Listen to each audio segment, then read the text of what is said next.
So I was recently reflecting on my journey in sports cards lately, and I was thinking to myself that I hadn't really grown in terms of the price range of cards that I was dealing with. I think YouTube culture and really social media in general pushes you to grow and be better than yesterday. Starting from the bottom with your small dollar flips and then eventually moving into bigger flips. And I was pretty much comparing myself to other content creators out there thinking, why haven't I spent over $1,500 on a card? If anything, throughout my journey, I've tended to spend less and less on cards. We've all heard that comparing ourselves to other people is not great for our own mental health, and Theodore Roosevelt even once said that comparison is the thief of joy.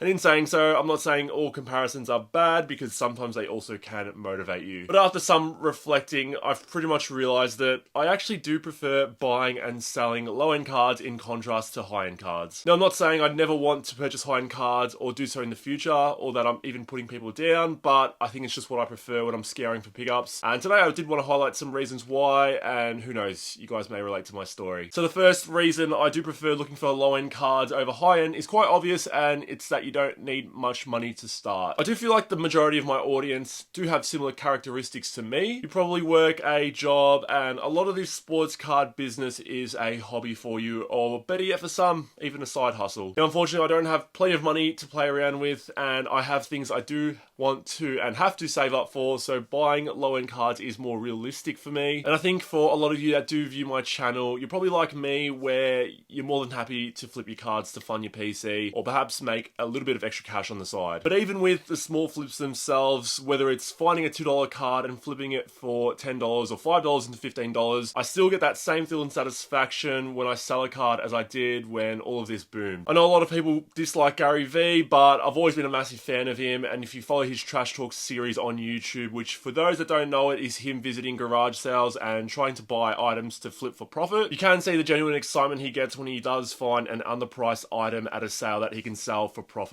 I think this tweet from 2018 that I've got on the screen now explains it best, where the thrill of the hunt is his high, and he's more than happy to go hunting for an item that's selling for $1 at a garage sale, but then putting it on eBay for $15. Keep in mind, this is coming from a man whose net worth is $160 million, and could easily say that there's no point in doing any of this when he already has generational wealth. It's literally all in the love of the hobby and the hunt to find that next flip. The second reason is that my biggest losses in the sports card hobby in regards to buying and selling have been with mid to high-end cards. Now, this obviously makes sense. You pay a bigger price for a card, you take on a larger risk, and you potentially can lose out on more. With cheaper cards, there is less risk and less to lose when trying to buy and sell them. I could easily go through my biggest losses on sports cards in this video, but I've already done that in an older video, so go check that out. In my own personal experience as well, I've found that people are more likely to overpay for a cheaper card than an expensive card in terms of ROI. For example, you've probably done it before, but paying $10 on a card that's only worth $5 because it's only $5 more. Contrasted it to paying $1,000 for a $500 card, which is the same percentage, but a massive difference in price. In talking about ROI, there is more to be made with cheaper sports cards, and I think we can go through an obvious case study here. Now, picture yourself as a dealer preparing for a sports card show. You have hundreds, if not thousands, of cards to sort through for your stall, and you can pretty much tell which cards are worth a bit and which aren't. Now, you're not going to comp every single card because that would take hours on hours, so you probably comp the more valuable cards, making sure you're not underpricing them a ton. When it comes to the cheaper cards, you probably can't be bothered, so you'd estimate a general area for how much they could potentially go for,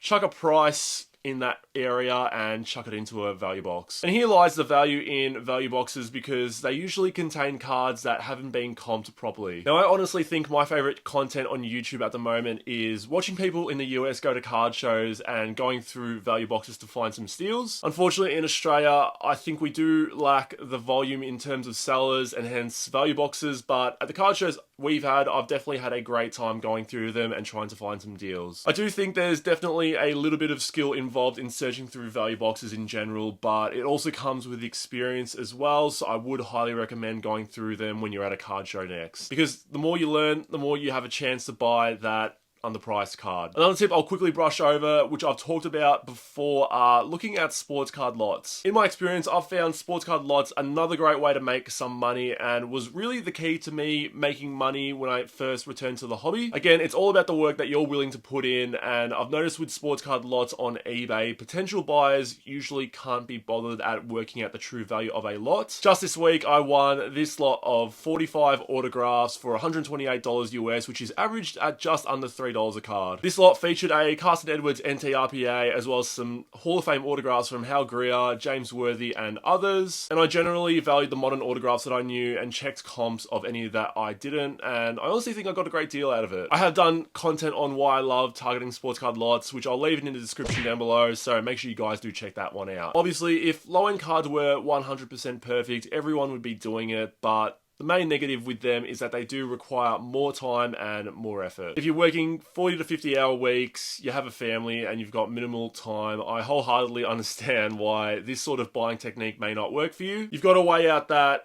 effort versus reward factor with this sort of stuff, and again, it's a side hustle or hobby for a lot of people, and some people may not have that time that I have to go through this. That's it for today's video. I just wanted to highlight some of my thoughts and tips in regards to this topic. And look, I still dabble in mid to high end cards, but I still feel like I get more enjoyment getting those low end flips, and it really cuts through to the child in me who couldn't afford cards. Let me know down below what you guys think, whether you agree or disagree, and yeah, I'll see you guys all in future videos. Take care.